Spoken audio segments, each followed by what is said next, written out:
한국 대표팀이 U17 아시안컵에서 카타르에게 6대1로 대승을 거두며 그 전력을 입증했습니다. 한국이 보여준 압도적인 전력 차이는 축구팬들 사이에서 엄청난 화제가 되고 있는데요. 외신들 역시 이번 대회에서 한국의 경기력에 놀란 반응입니다. 실제로 많은 외신들이 한국 축구의 황금 세대가 탄생했다고 언급하며 우리 대표팀을 칭찬하고 있는데요. 그리고 외신들은 한국 선수들의 개개인의 능력과 뛰어난 팀워크를 보고 그들이 17세 수준을 벗어났다며 우리 선수들의 뛰어난 능력을 인정하고 있습니다. 이처럼 뛰어난 경기력의 아시아뿐만이 아닌 심지어 유럽 축구팬들까지 주목하고 있으며 그들의 다음 경기를 기다리는 팬들이 늘어나고 있다고 합니다. 반면 중국과 일본은 각각 타지키스탄과 우즈베키스탄을 상대로 무승부를 기록하여 한국의 6대1 대승을 부러워하는 반응을 보이고 있는데요. 한국 U17 대표팀에 대한 외신 및 축구팬들의 반응, 발빠른 뉴스에서 자세히 알아보겠습니다. 태국에서 개최되는 U17 아시안컵은 16개 팀이 본선에 진출하며 4강에 진출하는 4팀이 2023 U17 월드컵의 출전권을 확보하는 중요한 대회입니다. 우리 대한민국은 비조로 이란과 아프가니스탄, 카타르와 함께 배정되었으며 8강 첫 상대가 A조에서 나오는 것을 고려하면 일본, 사우디아라비아, 호주 등 아시아 축구 강팀이라 평가받는 팀들이 모두 C조와 D조에 배정된 것은 긍정적이었습니다. 하지만 이것은 어디까지나 조별리그를 통과했을 때 이야기였고 이란과 카타르가 있는 B조의 세 팀도 만만치 않은 전력을 보유하고 있다고 평가받기에 마냥 한국에게 유리한 조편성은 아니라는 평이 지배적이었습니다. 그러나 경기 결과는 모두의 예상과 달리 한국의 압도적인 승리였는데요. 한국은 전반 초반 주장 김명준의 페널티킥으로 선제골을 넣었습니다. 하지만 우리 대표팀의 한 골차 리드는 오래가지 못했습니다. 3분 뒤 빌드업 과정에서 공을 빼앗겼고 그대로 실점으로 이어졌습니다. 그러나 이어서 한국의 엄청난 맹공이 시작되었습니다. 전반 20분 양민혁의 측면 드리블 돌파에 이은 크로스를 받은 백인우의 헤더골이 터졌습니다. 전반 31분 이번에는 윤도영이 화려한 개인기로 상대 수비수를 가볍게 벗겨낸 다음 왼발로 침착하게 마무리하며 골망을 흔들었습니다. 후반전이 되고 한국은 계속해서 공격을 퍼부었는데요. 볼 점유율만 보아도 한국이 75%나 될 정도로 카타르를 유린했습니다. 카타르 선수들은 반코트 이상 올라오지 못하였고 그저 수비만 할 뿐이었는데요. 후반 시작과 동시에 양민혁의 침투에서 이어진 공을 김명준이 간결하게 마무리했고 이어서 다시 한번 양민혁의 드리블 돌파에 카타르 수비수들이 벗겨지면서 패스를 받은 백인우가 가볍게 밀어넣었습니다. 그리고 후반 15분 아주 멋진 골 장면이 나왔는데요. 박승수의 크로스를 윤도영이 바이시클킥으로 연결했고 키퍼의 선방에 튕긴 세컨볼을 김명준이 그대로 슈팅하며 6대1 대승을 거두었습니다. 이번 경기에서 해트트릭을 기록한 김명준은 상당히 많은 주목을 받고 있으며 뛰어난 드리블과 크로스 능력이 빛난 양민혁 역시 팀의 핵심 선수라 평가받고 있는데요. 이번 아시안컵에 참가한 주변국 및 외신들은 한국의 경기력에 상당히 놀란 반응을 보이고 있으며 어째서 이토록 한국의 17세 이하 선수들이 강한지 의아하다는 반응인데요. 그 이유에 대해 전문가들은 한국 축구의 체계적인 훈련 프로그램과 한국인 특유의 우월한 신체 조건에 있다고 분석하고 있습니다. 먼저 한국인 선수들의 평균 신장은 일본이나 다른 아시아 국가들에 비해 상대적으로 높은 편입니다. 이는 선수들의 공중볼 경합이나 몸싸움에서 우위를 점하는 데 큰 장점으로 작용합니다. 이렇듯 뛰어난 신체 조건은 수비와 공격 상황에서 유리하게 작용하는 것이죠.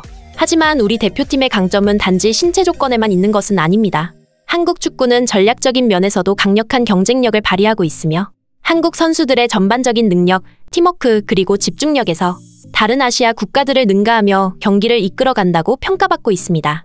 이는 선수들의 끊임없는 훈련과 지속적인 노력이 결실을 맺은 것이기도 하지만 한국의 체계적인 유소년 육성 시스템은 상당히 선진화되어 있으며 유럽 국가들에게 뒤처지지 않을 정도로 뛰어나다고 하는데요.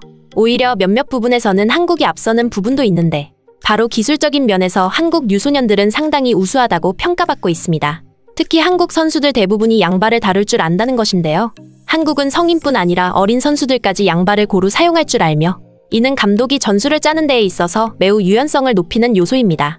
선수가 양발을 다룰 줄 아는 것은 공격을 구상하거나 수비 상황에서 다양한 대응을 할 수 있게 되므로 팀 전체의 전력을 높여주는 요소가 되는 것이죠. 이에 대해 영국 BBC의 스포츠 패널은 다음과 같이 설명했는데요.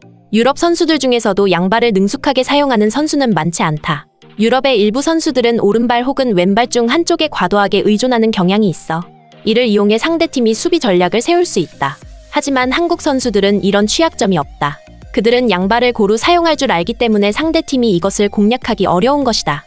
더불어 양발을 잘 다룰 줄 아는 것은 선수 개개인의 능력을 향상시키는 것뿐만 아니라 팀 전체의 전략적 유연성을 증가시키는 장점이 있다. 만약 한 선수가 양발을 잘 다룰 줄 안다면 그는 필드 어느 곳에서든 공격을 구사할 수 있다.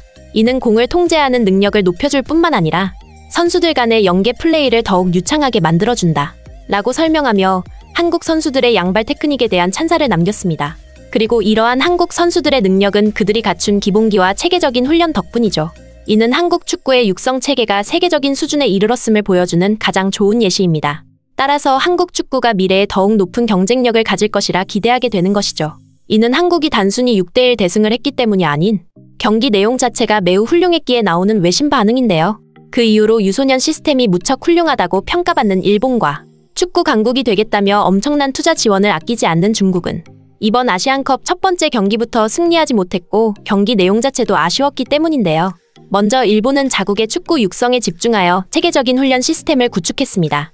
일본의 유소년 축구 선수들은 엄격한 훈련을 거치며 기본기와 전술 이해도를 향상시키는 데 중점을 두고 있지만 이번 대회에서 성적은 그들의 기대를 충족시키지 못했습니다. 또한 중국은 축구 인프라를 강화하는 데 엄청난 투자를 하고 있습니다. 중국인들은 수많은 축구장을 건설하고 전국적인 축구 리그를 운영하며 선수들에게 좋은 환경을 제공하려 노력하고 있습니다. 이처럼 중국인들의 엄청난 노력에도 불구하고 중국의 축구 대표팀은 단 한 번도 한국에 미치지 못하는 성적을 보였습니다. 이런 상황에서 한국의 압도적인 승리와 뛰어난 경기 내용은 일본과 중국에게 충격을 주었습니다. 그들은 한국의 체계적이고 꾸준한 유소년 육성 시스템을 부러워하며 이번 아시안컵에서의 성적을 계기로 그들의 육성 시스템에 대한 재검토를 해야겠다는 의견까지 나오고 있는 상황인데요. 특히 중국의 축구 팬들은 한국의 뛰어난 경기력에 크게 부러워하는 모습을 보였습니다. 중국인들은 한국이 우리가 원했던 축구를 하고 있다며 존경의 시선을 보내기도 했는데요. 한국의 대승에 대한 중국 팬들의 반응은 한국 선수들의 드리블과 패스가 너무 훌륭하다. 17세 이하라는 게 믿기 힘들 정도다. 중국 축구는 답이 없다. 한국을 따라가려는 미련한 짓은 이제 멈춰야 한다. 한국 축구의 높은 수준을 다시 한번 느끼게 되었다. 나는 TV를 보다가 프로 선수들의 경기로 착각했다. 그런데 유소년 경기였다니 믿기 힘들다. 등의 반응을 보이면서 한국의 뛰어난 유소년 육성 프로그램과 한국의 젊은 재능에 대한 부러움을 나타냈습니다. 한편 일본 팬들 역시 한국의 뛰어난 경기력을 부러워했는데요. 일본 축구 팬들은 손흥민만 봐도 이미 프리미어리그 득점왕으로 일본과 격차가 어마어마한데 이제 U17 선수들까지 이렇게 강하다니 축구로 한국에게 도저히 이길 수가 없다. 솔직히 말하면 한국 선수들이 유럽에서 활약하는 모습을 보면 우리 일본 축구가 너무 초라하게 느껴진다. 벌써부터 이렇게 대단한 한국의 젊은 선수들이 얼마나 더 대단해질지 두렵기까지 하다. 한국 축구 정말 미쳤다는 말밖에 나오지 않는다. 일본에도 손흥민, 이강인, 김민재 같은 스타들이 탄생했으면 좋겠다. 아니 그런데 이제는 한국의 U17 선수들까지 부러울 정도다. 등의 댓글을 남겼습니다. 이런 반응을 보면 이번 한국 U17팀의 승리는 단순히 숫자적인 점수차에 그치지 않고 아시아 전체에 큰 파장을 불러일으킨 것으로 보입니다. 일본과 중국 팬들의 댓글에서도 볼 수 있듯이 이들 국가들도 한국의 체계적이고 전문적인 축구 육성 시스템을 부러워하며 한국 축구의 미래를 지켜보고 있습니다.